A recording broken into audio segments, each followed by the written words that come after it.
Renungan Umat dengan judul Karya Tuhan dalam Keterbatasan Manusia. Melalui perenungan firman Tuhan dari bacaan Kisah Para Rasul pasal 20 ayat 7 sampai 12 yang demikian. Pada hari pertama dalam minggu itu, ketika kami berkumpul untuk memecah-mecahkan roti, Paulus berbicara dengan saudara-saudara di situ, karena ia bermaksud untuk berangkat pada keesokan harinya. Pembicaraan itu berlangsung sampai tengah malam. Di ruang atas, di mana kami berkumpul, dinyalakan banyak lampu. Seorang muda bernama Eutikus duduk di jendela. Karena Paulus amat lama berbicara, orang muda itu tidak dapat menahan kantuknya. Akhirnya ia tertidur lelap dan jatuh dari tingkat ketiga ke bawah. Ketika ia diangkat orang, ia sudah mati. Tetapi Paulus turun ke bawah. Ia merebahkan diri ke atas orang muda itu, mendekapnya dan berkata, "Jangan ribut, sebab ia masih hidup." Setelah kembali di ruang atas, Paulus memecah-mecahkan roti lalu makan. Habis makan, masih lama lagi ia berbicara sampai fajar menyingsing. Kemudian berangkat. Sementara itu, mereka mengantarkan orang muda itu hidup ke rumahnya, dan mereka semua merasa sangat terhibur. Amin. Demikianlah firman Tuhan. Yang berbahagia ialah setiap orang yang mendengar firman Tuhan dan yang memeliharanya. Haleluya. Bapak, Ibu, dan Saudara yang dikasihi Tuhan, kalau berbicara tentang kelemahan atau keterbatasan secara manusiawi, kita akan menemukannya dengan melihat keberadaan kita masing-masing. Apakah Bapak, Ibu, dan Saudara ketika seharian bekerja atau beraktivitas merasakan lelah? Jika iya, itu berarti menjadi salah satu bukti bahwa kita memiliki kelemahan atau keterbatasan secara fisik. Karena fisik itu terbatas, maka membutuhkan waktu untuk beristirahat. Tubuh akan memberikan sinyal ketika kita merasa capek dan perlu tidur, dengan tanda-tanda salah satunya menguap. Jika menguap, berarti tandanya sudah mengantuk. Bahkan terkadang saking ngantuknya, kita tidak bisa menahan sehingga tertidur. Lalu ketika menghadapi masalah dan pergumulan, terkadang kita merasa sedih, lalu menangis, merasa bingung, dan sebagainya. Juga termasuk kecenderungan kita yang lemah dalam menahan keinginan daging, sehingga kita jatuh dalam dosa. Meskipun manusia memiliki kelemahan atau keterbatasan, tetapi Tuhan mengaruniakan kelebihan atau kemampuan yang bisa digunakan untuk memuliakan Tuhan.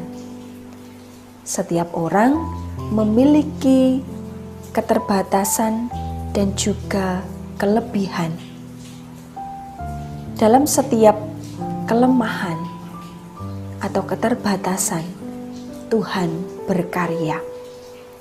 Melalui perenungan firman Tuhan pada saat ini, kita akan bersama-sama menghayati peristiwa di mana Tuhan berkarya dalam diri seorang muda yang bernama Eutikus.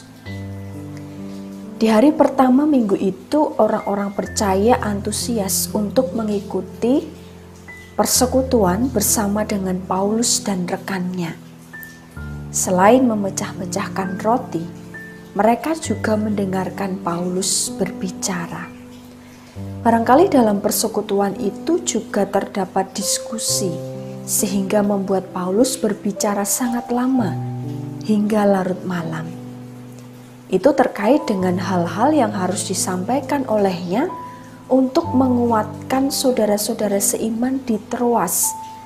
Dan sebelum Paulus meninggalkan mereka menuju ke Miletus, ia menggunakan kesempatan itu untuk berbicara kepada saudara-saudara yang ada di Troas. Mereka bersekutu di atas rumah, didukung dengan banyaknya lampu. Jangan bayangkan lampu itu seperti yang sekarang kita pakai.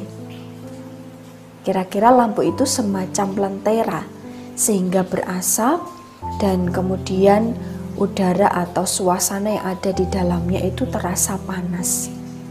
Karena saking banyaknya lampu yang dinyalakan, membuat Eutikus merasa membutuhkan udara segar. Maka ia duduk di dekat jendela supaya tidak gerah dan supaya mendapat udara yang segar dari jendela yang masuk ke rumah di lantai 3 itu. Selama Paulus berbicara, terjadi kecelakaan yang menimpa Eutikus, seorang muda dari Troas yang pada saat itu juga ikut berkumpul.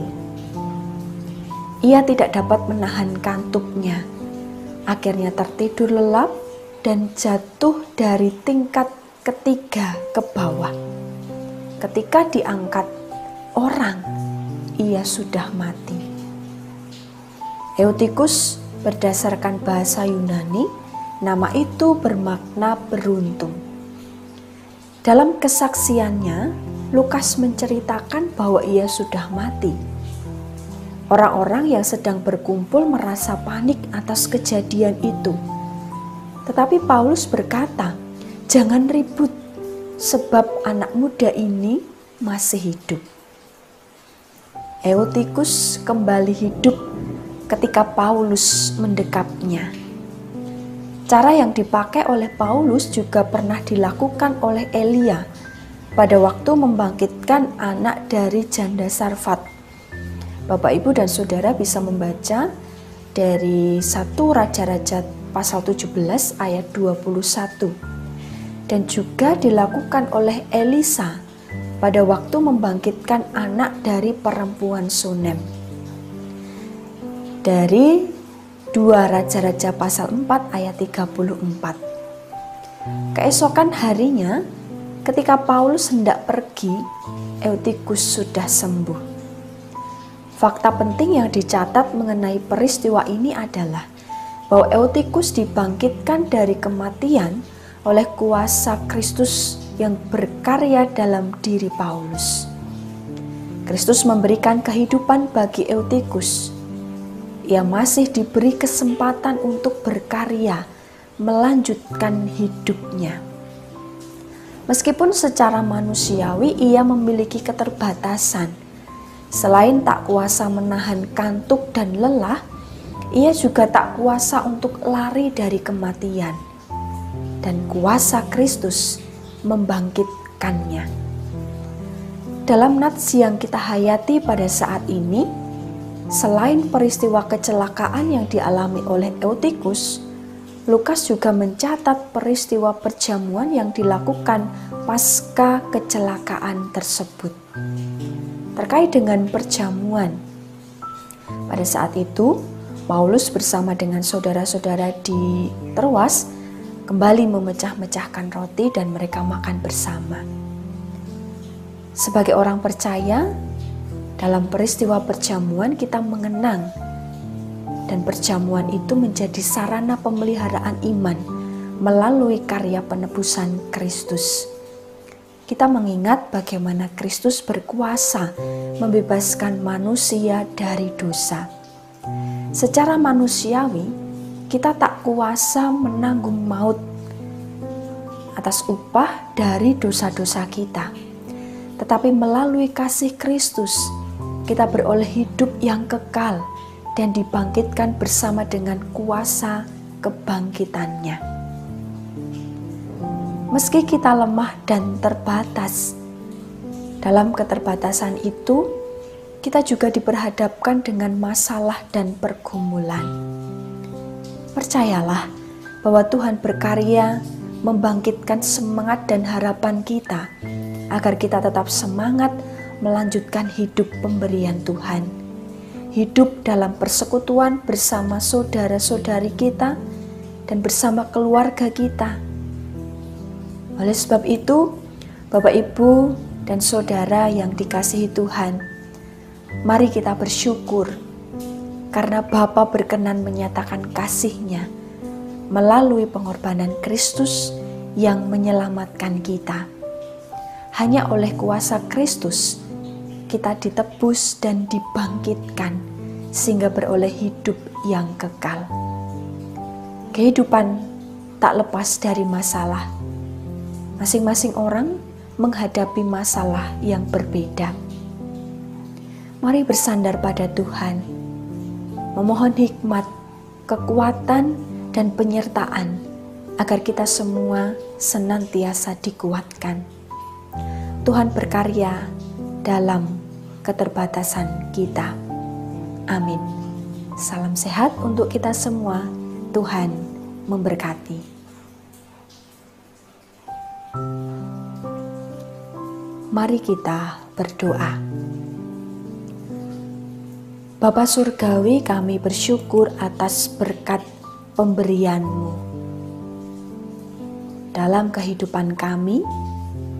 Di hari ini Tuhan, kami beroleh kesempatan untuk menghayati karya-Mu dalam kelemahan dan keterbatasan kami. Ketika kami tidak sanggup atau ketika kami tak tahu harus berbuat apa, Engkau selalu menguatkan dan meneguhkan kami. Kami percaya bahwa Engkau berkarya melalui cara-Mu untuk mendatangkan kebaikan dalam kehidupan kami.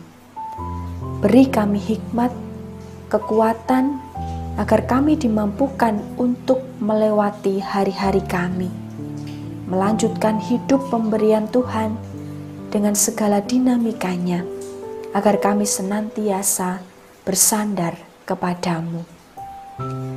Kami memohon kekuatan ketika kami menghadapi keadaan yang memprihatinkan karena pandemi COVID-19. Bagi saudara-saudari kami yang berada di daerah rawan bencana, baik itu banjir, tanah longsor, gempa bumi maupun tsunami, kiranya Engkau berkati. Berkati pula untuk jemaat-Mu yang sedang sakit dan memasuki proses pemulihan. Berkati anak-anak-Mu yang merayakan kelulusan atau yang mempersiapkan diri dalam ujian kenaikan kelas. Berkati kami dalam segala keberadaan dan pergumulan kami.